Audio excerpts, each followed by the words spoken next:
Una manera de entender lo que son los elementos de Euclides y cuál fue su importancia en la matemática,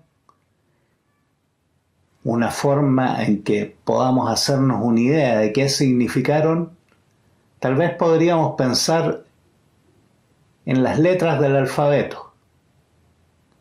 Nosotros tenemos en el alfabeto español 27 letras, con las 27 letras se forman palabras, con las palabras se forman frases, párrafos, libros, etc. Y un sinfín de combinaciones que llegan a toda la literatura, todo el conocimiento escrito, etcétera, etcétera. De muy pocas letras se arman combinaciones enormes. O podríamos pensar tal vez en los átomos. De manera intuitiva y muy superficial podemos decir que los átomos están hechos de protones, neutrones, electrones y que se combinan de manera de hacer los 103 elementos de la tabla periódica, el hidrógeno, el helio, el litio, etc. Esos hacen moléculas, compuestos y así se hace la materia, toda la materia que hay en el universo. Fíjense bien el nombre del libro, Los Elementos. Los elementos, ¿qué quiere decir? Algo elemental, algo básico. La idea que tuvo probablemente Euclides era a partir de algo muy elemental, de unos muy pocos elementos básicos, armar un gran edificio teórico. Y eso es lo más asombroso cuando uno lee el libro, está por todas partes, lo pueden buscar en internet, lo voy a subir también para que lo tengan porque es maravilloso para cualquiera que le interese un poco la matemática y está al alcance de cualquier persona entenderlo. Los elementos va construyendo a partir de muy pocos, como el nombre del libro lo dice, elementos, va construyendo un árbol de razonamientos lógicos correctos a partir de los cuales salen proposiciones. Y así es como Euclides llegó a los 465 proposiciones o teoremas que dentro del sistema de la geometría euclidiana son verdades matemáticas, que además recopilaban todo el conocimiento matemático que había en el mundo hasta esa época a partir de muy pocos elementos. ¿Qué elementos eran estos? Bueno, primero que nada habían 19 definiciones. Veamos algunas definiciones. Definición 1, un punto es lo que no tiene partes. Definición 2, una línea es una longitud sin anchura. Definición 3, los extremos de una línea son puntos. Definición 4, una línea recta es aquella que yace por igual respecto a los puntos que están en ella. Definición 5, una superficie es aquello que tiene solo longitud y anchura. Estas definiciones son el vocabulario con el que Euclides arma su universo. Luego de este vocabulario, Euclides propone 5 postulados. Postulado o axioma es una afirmación evidente que no necesita demostración. Veamos cuáles eran. Postulado 1. Por dos puntos diferentes pasa una sola línea recta. Postulado 2. Un segmento rectilíneo puede ser siempre alargado. Postulado 3. Hay una sola circunferencia con un centro y un radio dados. Postulado 4. Todos los ángulos rectos son iguales. Postulado 5. Este es el problemático. Si una recta secante corta dos rectas formando un lado ángulos interiores, la suma de los cuales sea menor que dos ángulos rectos, las dos rectas suficientemente alargadas se cortarán en el mismo lado. Los primeros 5 postulados se refieren principalmente a propiedades del espacio, se habla de rectas, circunferencias, ángulos rectos, paralelas. Todo eso tiene que ver con la forma del espacio y en cierto modo definen el espacio euclidiano, que es un espacio plano que se supone como un enorme cubo, para dar una idea intuitiva, que contiene superficies planas y líneas rectas, ángulos rectos y paralelos. También Euclides define 5 nociones comunes que son las siguientes. Noción común 1, cosas iguales a una tercera son iguales entre sí.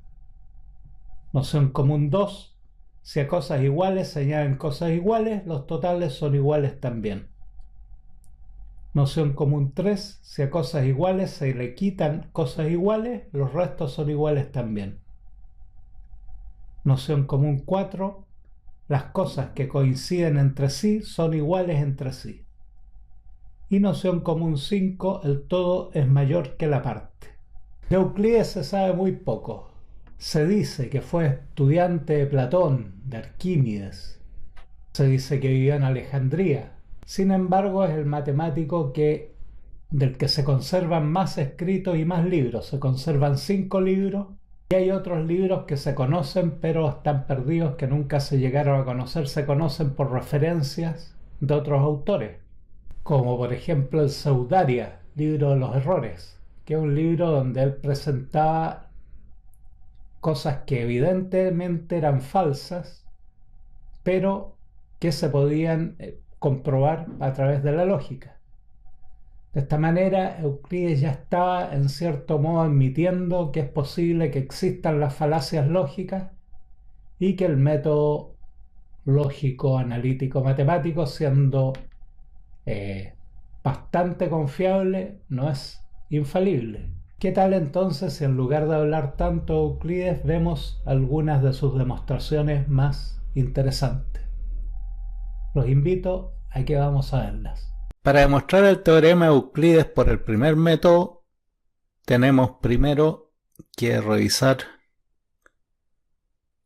una propiedad de los paralelogramos que también la demostró Euclides en los elementos, que es la siguiente. Aquí yo voy a hacer dos paralelogramos.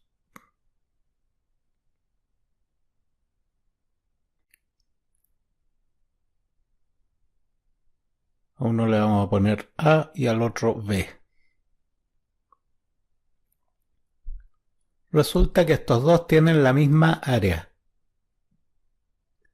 Esto por un teorema que dice que si se desplaza el lado opuesto a la base de un paralelogramo sobre una recta paralela, el área no varía. Los dos paralelogramos tienen la misma área. Y aquí lo vamos a aplicar sobre el cuadrado A. El cuadrado A le tiramos una diagonal desde la esquina superior hasta una recta paralela al cuadrado A que va por arriba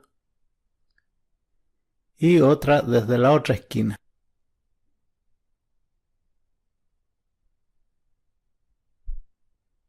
Fíjense que estamos haciendo lo mismo que vimos al principio. Estamos deformando un cuadrado y lo estamos transformando en un paralelogramo, manteniendo la base y siguiendo una línea paralela a su parte superior.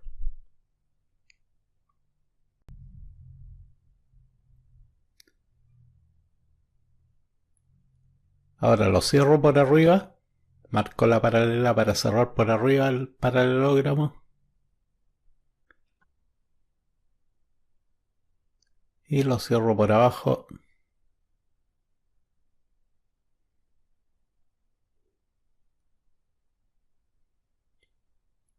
Y el área va a ser la misma, esa área va a ser la misma área de A, por lo que vimos anteriormente.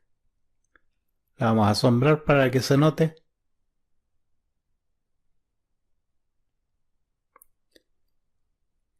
Esa área gris es la misma que tiene el cuadrado A.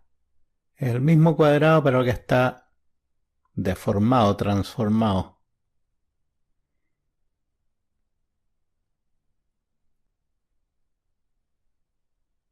Ahora lo que hacemos es subir ese cuadrado deformado, ese paralelogramo lo vamos a subir por las mismas paralelas hacia arriba.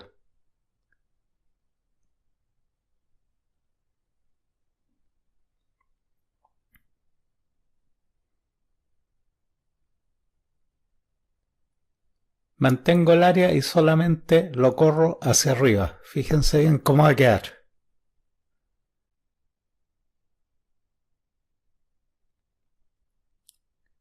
Una parte coincidiría con la base del cuadrado A y la otra parte iría desde la punta, desde el cuadrado C, hasta cortar la paralela. Es el mismo paralelogramo que teníamos abajo, que simplemente lo corrimos hacia arriba.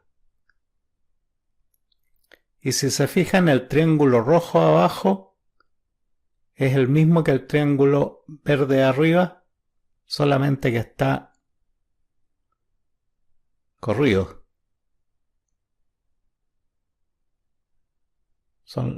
Ahí los tengo marcados con una flecha, son los mismos triángulos, la misma superficie.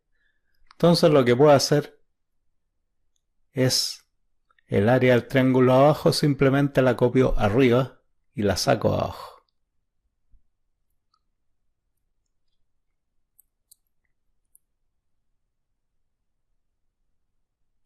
Con eso me va a quedar, en vez de ponerla ahí, la pongo arriba. Y ahí tengo que la superficie del cuadrado, el área del cuadrado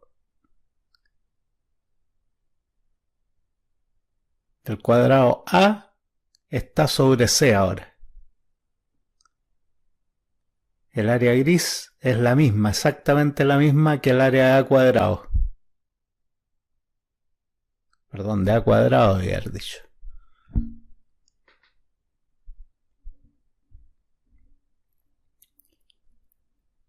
Ahora vamos a hacer lo mismo con el cuadrado B, con B cuadrado.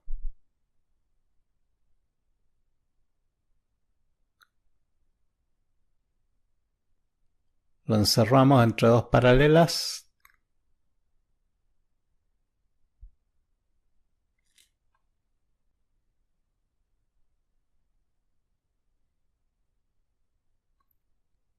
Tengo el pulso un poco malo, parece.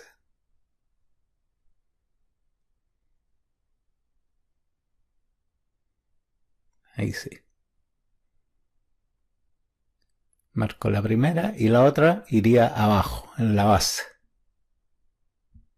La marco. Y ahora lo que vamos a hacer es deformar el cuadrado B tal como deformamos el A. Fíjense que ahí ya tengo una línea que es la que va desde la esquina izquierda hacia la paralela, ya está hecha una, y hago la otra que va justamente por la otra esquina.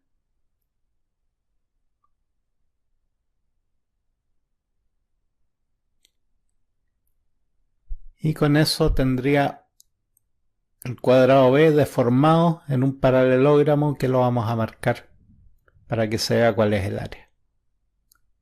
Ese sería. Esa área gris es la misma área que B cuadrado, la misma área que el cuadrado celeste.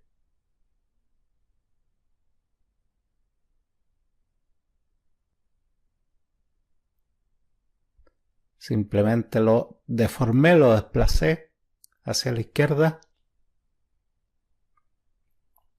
pero las áreas son la misma.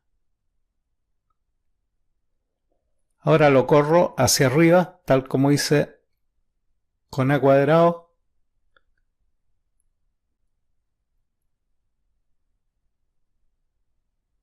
Para desplazarlo llegaría hasta ese punto, hasta el vértice de ese cuadrado. Vamos a tirar una paralela ahí.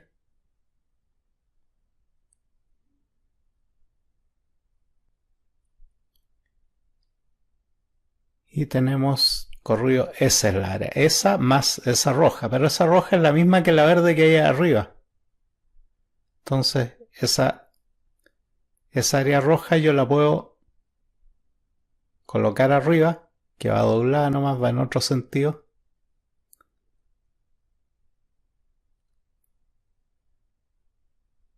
Y ahí tengo que A cuadrado más B cuadrado, que son las dos áreas, son iguales a C cuadrado.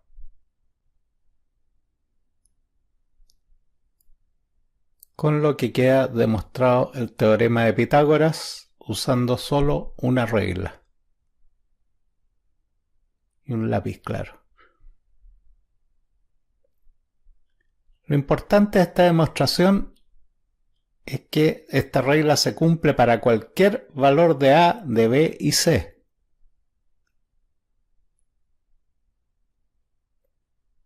Los babilonios tenían la cuerda con nudos mágica que era 4, 3, 4 y 5. Pero esta no es solo para 3, 4 y 5, es para cualquier triángulo rectángulo de los valores que sean.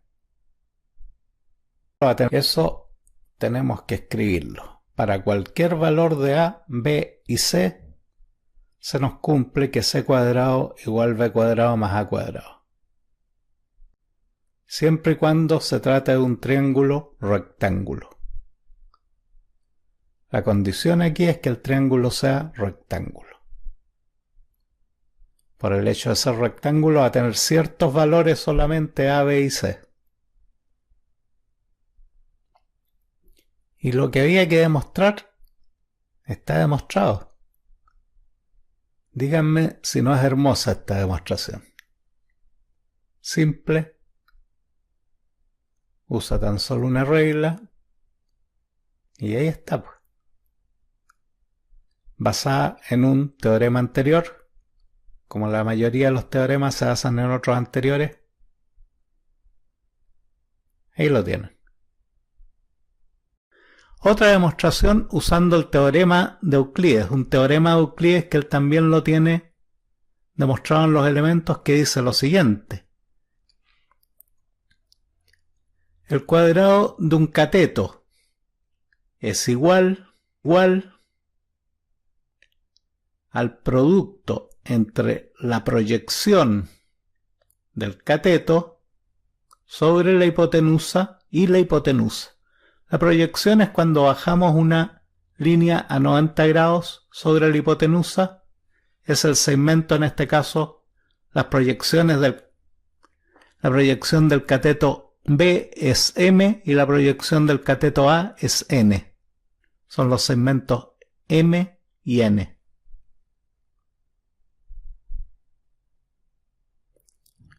Proyectamos los catetos sobre la hipotenusa y el teorema nos dice que el cuadrado de un cateto es igual a la proyección multiplicado por la hipotenusa, M y N. Esto escrito algebraicamente nos quedaría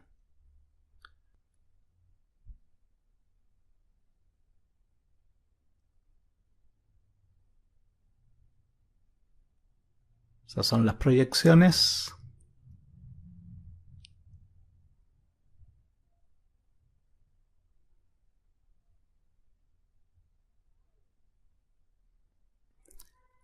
Algebraicamente nos quedaría A cuadrado entonces igual a N multiplicado por C, a la proyección multiplicada por la hipotenusa. Y B cuadrado sería igual a M multiplicado por C, o sea, la proyección del cateto B por la hipotenusa. Ahora hacemos un poco de álgebra. A cuadrado más B cuadrado sería igual a NC más MC. Factorizamos C. A cuadrado más B cuadrado es igual a C factor de N más M. Y resulta que N más M es nada menos que C.